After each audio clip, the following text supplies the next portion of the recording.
دنیا کے ایک معتبر ادارے نے کراچی کی حالیہ رینکنگ جاری کی ہے۔ کراچی دنیا کے بدترین شہروں میں اب اس کا شمار ہونے لگا ہے۔ کراچی میں سندھ کی 1/3 آبادی قیام پذیر ہے، جو کہ ایک بہت بڑا پروپورشن ہے۔ ابلتے ہوئے گٹر ہیں، ٹوٹی ہوئی سڑکیں ہیں، گاربیج ڈمپنگ کا مسئلہ ہے۔ نہ دمشق اور تروپولی سے کراچی کا موازنہ کرتے ہیں اور نہ ہی ہم ویانا سے یا کوپن ہیگن سے کراچی کا موازنہ کرتے ہیں۔ جب لاہور کو بنایا جا سکتا ہے تو کیا کراچی کو نہیں بنایا جا سکتا؟ ہمارا ماحول جو ہے وہ بہت شدت سے متاثر ہو رہا ہے کہ ہم نے اپنے ڈیولپمنٹ کو باؤنڈریز کے ذریعے سے کنٹرول نہیں کیا۔ میگا پروجیکٹس ہیں جو مکمل نہیں ہو سکے یا وقت میں مکمل نہیں ہوئے۔ یہ شہر بہت تیزی کے ساتھ گرم ہو رہا ہے۔ ہم نے ان علاقوں میں جہاں پر کثرت سے فارسٹ تھے، پیڑ پودے تھے، درخت تھے، فصلیں اگائی جاتی تھیں، ان کو ختم کر کے ان کی جگہ ہاؤسنگ کالونیز بنانا شروع کر دی۔ ہم سڑک پہ کچرا پھینکنے سے نہیں کتراتے، ہم اس نوعیت کوئی کام کرنے سے نہیں کتراتے۔ کراچی سے میں ہوں صفدر رضوی اور آپ دیکھ رہے ہیں ایکسپریس ایکسکلوزیو۔ ناظرین، جیسا کہ آپ کے علم میں ہے کہ دنیا کے ایک معتبر ادارے نے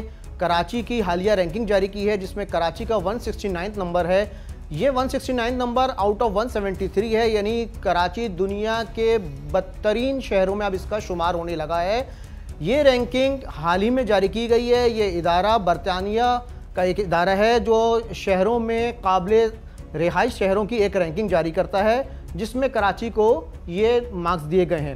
اگر ہم اسے دیکھیں تو کراچی کے مارکس اس میں 42 ہیں آؤٹ آف 100، اور جو سب سے بہتر شہر ہے جو رہنے کے قابل ہے دنیا کا، وہ ویانا ہے، آسٹریلیا کا شہر، جس نے 98 مارکس لیے ہیں۔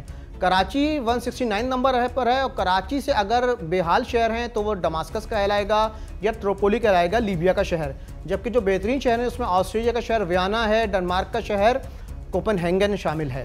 ناظرین، یہ رینکنگ دنیا کے اس معتبر ترین ادارے نے کی ہے جو ایجوکیشن، ہیلتھ اور انفراسٹرکچر کی بنیاد پر کی جاتی ہے۔ حال ہی میں جاری کی گئی اس رینکنگ میں کراچی میں اور سندھ اسمبلی میں کافی شور مچایا گیا، ایوان میں اس پر شور مچایا گیا، اور اس پر سندھ اسمبلی میں اپوزیشن اور حکومت کے مابین کافی تلخ کلامیاں بھی دیکھنے میں آئیں۔ لیکن ہم آج اس کی وجہ تلاش کریں گے۔ ہم اس پر کوئی پولیٹیکل بات کرنے نہیں آئے، بلکہ ہم اس کی ایک اکیڈمک ریزنز پہ بات کریں گے کہ آخر کراچی اس سے پہلے جو 134 اور 136 نمبر پہ تھا اور اب 169 نمبر پہ کیوں آیا ہے۔ اس کی ہم اکیڈمک وجوہات تلاش کریں گے۔ ہم اس وقت موجود ہیں NED میں ڈین آرکیٹیکچر اور town planner doctor Noman Ahmed کے ساتھ۔ ہم ان سے بات کریں گے اور اس کی اکیڈمک وجوہات تلاش کریں گے۔ جی ڈاکٹر صاحب، بہت شکریہ۔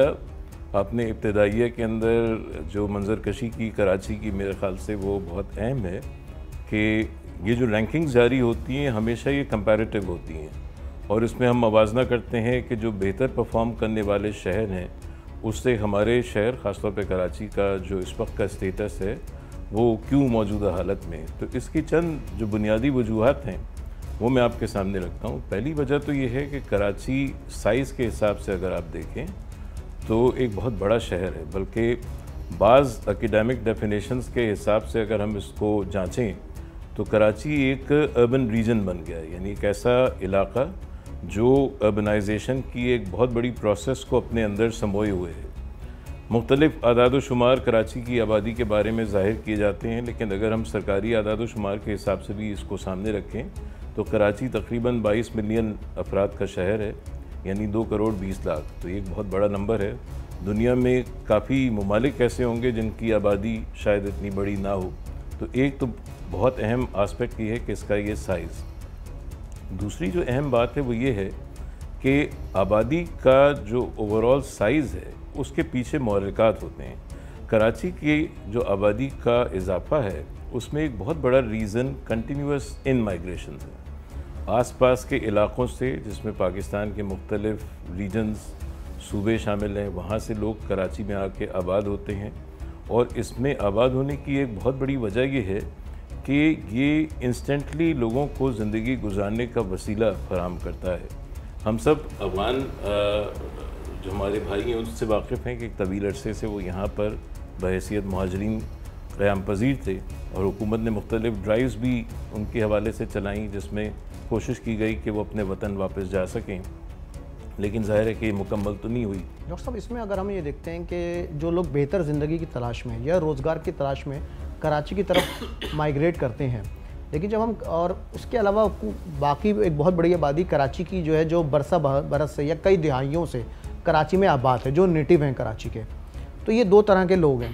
لیکن ان دو طرح کے لوگوں کو جو ہم سہولیات دیکھتے ہیں، بنیادی سہولیات ان کے لیے کیا ہیں؟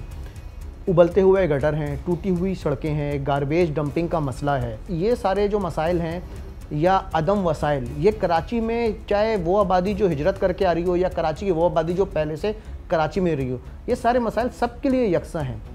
یہ مسائل کیوں ہیں اور اس کا اکیڈمک سلوشن کیا ہے؟ دیکھیے، بنیادی بات یہ ہے کہ جو شہر کا اسکیل، جیسے ہم کراچی کی بات کر رہے ہیں، اگر کراچی کا خالص اسکیل دیکھیں تو وہ غیر معمولی ہے. آپ اس بات سے اندازہ لگائیں کہ کراچی میں سندھ کی 1/3 آبادی قیام پذیر ہے، جو کہ ایک بہت بڑا پروپورشن ہے. اگر آپ اس کا موازنہ لاہور اور پنجاب سے کریں تو میرے خیال بات سمجھ میں آ جائے گی. لاہور پنجاب کا 12واں حصہ ہے. تو اس کا مطلب یہ ہے کہ پنجاب میں لاہور کے علاوہ بھی بڑے شہر ہیں جہاں پر لوگ قیام پذیر ہیں، یا جہاں لوگ سکونت اختیار کرتے ہیں، اور وہاں شاید ان کو مساوی نوعیت کی سہولیات ملتی ہیں، جس کی وجہ سے وہ صرف لاہور کا رخ نہیں کرتے. ایک آسپیکٹ تو یہ ہے. دوسری بات یہ ہے کہ شہر کا نظام چلانے کے لیے ہمارے پاس ایک منظم انتظامی ڈھانچہ ہونا چاہیے. وہ یہ کہ شاید ان اداروں کی کارکردگی جو ان کو اسائن شدہ مینڈیٹ تھا اس کے حساب سے نہیں ہو سکی. پھر اس کے بعد ایک اور جو سب سے اہم کردار ہے وہ یہ ہے کہ جو شہر کی مینٹیننس اور ریپیئر کا اوورآل ذمہ ہے وہ شہر کے بلدیاتی اداروں کی ذمہ داری ہوتی ہے. ہسٹوریکلی کراچی میونسپل کارپوریشن، جو بعد میں کراچی میٹروپولیٹن کارپوریشن کہلائی، اس کے ذمہ یہ کام تھا. اس کا جو انتظامی ڈھانچہ تھا اس میں بہت سے تغیرات آتے رہے. کسی وقت کے ایم سی مستقل طور پہ خود اس کی ذمہ دار تھی، پھر بعد میں اس میں زونل میونسپل کمیٹیز بن گئیں، پھر کچھ عرصے کے بعد ڈسٹرکٹ میونسپل کارپوریشنز بن گئیں، جس میں ڈی سینٹرلائزیشن کا ایک آسپیکٹ سامنے رکھا گیا. پھر جنرل مشرف کے زمانے میں ایک اور بڑا تجربہ کیا گیا کہ ان سارے اداروں کو ملا کر سٹی ڈسٹرکٹ گورنمنٹ کراچی قائم کی گئی، اور اس کو نہ صرف زیادہ ذمہ داریاں دی گئیں بلکہ وسائل بھی ان کو خاصی تسلسل کے ساتھ فراہم کیے گئے. تو اس دور کے بارے میں بھی بہت سے متضاد آراء موجود ہیں. وہاں میگا پروجیکٹس بہت سے ڈیولپ ہوئے، لیکن اصل اہم بات یہ ہے کہ جو شہر میں بنیادی سہولتیں ہیں اس کے حوالے سے چیلنجز ہر دور میں ہی رہے. کبھی کم تھے، کبھی زیادہ تھے. کہ ہمارے پاس اس وقت پورے سندھ میں منتخب لوکل گورنمنٹس موجود ہیں. ہمارے پاس یونین کمیٹیز ہیں، شہروں کی سطح پہ ٹاؤن میونسپل کارپوریشنز ہیں، اور اس کے ساتھ ساتھ شہر کی مرکزی سطح پہ کراچی میٹروپولیٹن کارپوریشن کی کونسل بھی موجود ہے. جیسے کہ آپ نے فرمایا کہ اس میں بحث و مباحثہ تو ہوتا رہتا ہے، لیکن بحث و مباحثے سے ایک سٹیپ آگے جانے کی ضرورت ہے کہ جو ہمارے سامنے ایسے اہداف ہیں جن کو حاصل کر کے ہم اس شہر کی کارکردگی کو بہتر بنا سکتے ہیں، اس پہ کنسنسس بلڈ کرنے کی کوشش کی جائے. ہم چھوڑ دیں کسی اور شہر کا جو باہر کے شہر ہیں. ہم نہ دمشق اور تروپولی سے کراچی کا موازنہ کرتے ہیں، اور نہ ہی ہم ویانا سے یا کوپن ہیگن سے کراچی کا موازنہ کرتے ہیں. اگر ہم اپنے شہروں سے کر رہے ہیں تو لاہور اس وقت کہاں کھڑا ہے؟ یہی ادارہ لاہور کو رینک کرنے پہ آئے تو شاید وہ 169 کے بجائے پاکستان کا شہر لاہور جو ہے وہ 100 میں چلا جائے. ٹھیک ہے نا؟ اور کراچی نے جو 42 مارکس لیے ہیں، لاہور ہو سکتا ہے اس کی جگہ 60 یا 70 مارکس لے لے. ہم یہ کہہ رہے ہیں کہ جب لاہور کو بنایا جا سکتا ہے تو کیا کراچی کو نہیں بنایا جا سکتا؟ کیا وجوہات ہیں؟ ایک مثال لے لیجئے کہ پچھلے تقریباً 7 سالوں سے واٹر سیکٹر ریفارمز کراچی میں انٹروڈیوس ہو رہی ہیں، جس میں Karachi water and sewerage board, جو پہلے اس نام سے جانا جاتا تھا، اس کو ایک نئے قانون کے تحت چلایا جا رہا ہے. جو سب سے بڑا چیلنج ہے وہ یہ ہے کہ ہمارے کچھ ایسے بنیادی میگا پروجیکٹس ہیں جو مکمل نہیں ہو سکے یا وقت میں مکمل نہیں ہوئے. آپ کے علم میں ہوگا کہ کراچی کا جو گریٹر واٹر سپلائی اسکیم، جس کو ہم K4 کے نام سے جانتے ہیں، وہ کافی عرصے سے تعطل کا شکار ہے. وہ تو خود ایک بڑی لمبی بحث ہے کہ وہ کیسے اس حال تک پہنچا، لیکن یہ اس شہر کی اشد ضرورت ہے. دوسرا جو آسپیکٹ ہے جس کی وجہ سے ہمارا ماحول جو ہے وہ بہت شدت سے متاثر ہو رہا ہے، وہ یہ ہے کہ ہم نے اپنے ڈیولپمنٹ کو باؤنڈریز کے ذریعے سے کنٹرول نہیں کیا.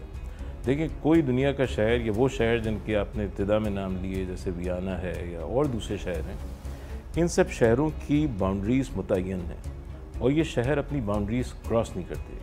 اگر یہ اپنی باؤنڈریز کراس کریں تو وہ سروس ڈیلیوری جو انتہائی ایفیشنٹلی ان کے ریزیڈنٹس حاصل کرتے ہیں، اس کے اندر خلل پڑنا شروع ہوتا ہے. کراچی کا المیہ یہ ہے کہ کراچی شہر کی جو مشرقی اور شمال مشرقی باؤنڈریز ہیں وہ تواتر کے ساتھ ایکسپینڈ ہو رہی ہیں. وہ علاقے جو بنیادی طور پہ کراچی کے لیے ایک قسم کی انوائرمنٹل ریپوزیٹری تھے، وہاں پر ہم دیکھ رہے ہیں کہ وہاں ریئل اسٹیٹ ڈیولپمنٹ ہو رہا ہے، تو اس کے نتیجے میں جو ماحولیاتی توازن اس شہر کو چاہیے وہ اس سے میسر نہیں آ رہا۔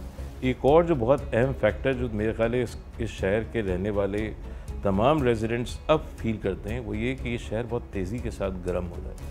ہم نے ان علاقوں میں جہاں پر کثرت سے فارسٹ تھے، پیڑ پودے تھے، درخت تھے، فصلیں اگائی جاتی تھیں، ان کو ختم کر کے ان کی جگہ ہاؤسنگ کالونیز بنانا شروع کر دی۔ درخت ہم ہر ترقیاتی منصوبے میں کاٹ دیتے ہیں اور ہم لوگوں کو اس مفروضے پہ زندہ رکھتے ہیں کہ وہ درخت جو ایک منصوبے کی وجہ سے کاٹے گئے وہ کہیں اور لگا دیے جائیں گے۔ ایسا ہو نہیں رہا۔ آپ دیکھ لیجئے یونیورسٹی روڈ تو ہم سے زیادہ دور نہیں ہے، اس پہ جو درخت تھے وہ درخت آپ کو آج نظر نہیں آتے، اور اس میں یہ بھی اندازہ ہے کہ جب کبھی وہ ٹرانسپورٹ کا کوریڈور بحال ہوگا، کام کرنا شروع کرے گا، تو وہاں پر کم سے کم وہ درخت تو نہیں ہوں گے۔ تو ان تمام جگہوں پہ جہاں پر ٹریفک کا ازدحام زیادہ ہے وہاں پر شجرکاری کے لیے مواقع ڈھونڈنے چاہیے۔ یہ تو آپ سمجھ لیجئے ہمارے شہر کی بقا اور اس کے شہریوں کی ایک بہتر زندگی کے لیے لازمی جزو ہے، اور جس پہ بظاہر کوئی زیادہ سرمایہ کاری کی بھی ضرورت نہیں۔ ڈاکٹر صاحب، آخری 2 سوال ہیں، پھر اپنی گفتگو کو سمیٹیں گے۔ ایک تو یہ کہ آپ کا تعلق خود جو ہے آرکیٹیکچر انجینئرنگ سے ہے۔ ہم یہ دیکھتے ہیں کہ کراچی کی جو قدیمی عمارتیں ہیں یا قدیم شہر ہے، ان کی جو حالت ظاہر ہے وہ سب کے سامنے ہے۔ ہم نے ان کی حفاظت نہیں کی، عوام نے بھی نہیں کی، حکومتوں نے بھی نہیں کری، ٹھیک ہے۔ اگر ہم اس کے برعکس لاہور کا موازنہ کریں، جو لاہور کی ثقافت ہے، جو ثقافتی جو ان کی ورثہ ہے، جو ان کی عمارتیں ہیں، اس کو کس طرح سے محفوظ کیا گیا ہے، اور عالمی اداروں نے اس میں دلچسپی لی ہے، اس میں فنڈنگ کری ہے اور ان کو بحال کیا ہے۔